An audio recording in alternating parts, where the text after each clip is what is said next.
Europos parlamente Briuselyje apsilankė žinomi Baltarusijos opozicijos atstovai. Susitikime su Europos parlamento nariu Justu Paleckiu buvę Baltarusijos prezidento rinkimų kandidatai kvietė ES ieškoti diplomatinių kelių, kad kartu su Rusija ir Ukraina paveiktų Baltarusijos vadovybę.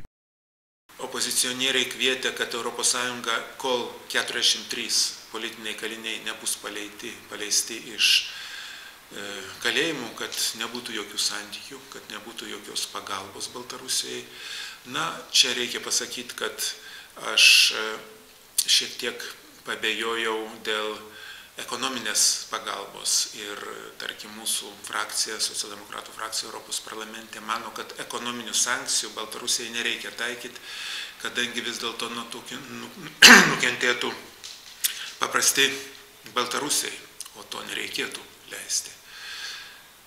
Aš pasiūliau ir buvo įdomu išgirsti, kad pašnekovai tam pritarė, kad vis dėlto reikėtų siekti politkalinių išlaisvinimo, ne tik tai ES pastangom, ne tik tai Amerikos pastangom, bet įtraukti tos procesus ir Rusiją, ir Ukrainą. Ukraina yra dabar Euronesto parlamentinės asamblėjos apjungiančios Europos parlamentą ir Ukraina, Moldova, 3 Kaukazo šalis. Jie yra nariai, per šitą organą galima tai daryti.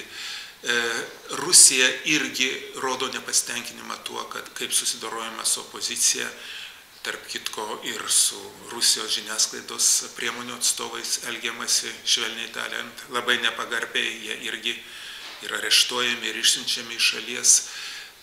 Ir įdomu, kad papasakojo opozicionieriai, kad pirmą kartą Rusijos ambasadorius Minske aplankė tų politkalinių, tų kandidatų į prezidentus šeimos narius, kurie suimti. Tai irgi buvo toks žestas, kuris teikia vilties. Žodžiu, suvienijus jėgas būtų galima greičiau pasiekti rezultato. Opozicijos atstovai taip pat palaikė europarlamentaro Justo Paleckio žingsnius, nukreiptus į tai, kad kuo greičiau būtų pradėtos derybos tarp ES ir Baltarusijos dėl ES vizų kainų sumažinimo. Problema ta, kad kai kurios šalis, kaip Prancūzija, Ispanija, Portugalija, kurios toliau nuo Baltarusijos, jos nelabai įsivaizduoja, kam to reikia ir mano, kad teisinga, kad kaip ir dabar, kad 60 eurų už vizą mokėtų Baltarusijai.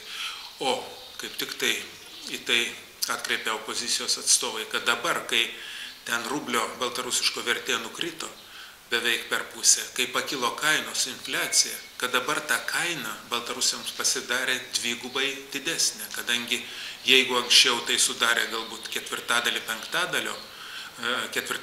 ar penktadalį minimalaus atlyginimo, tai dabar tai jau pusė minimalaus atlyginimo.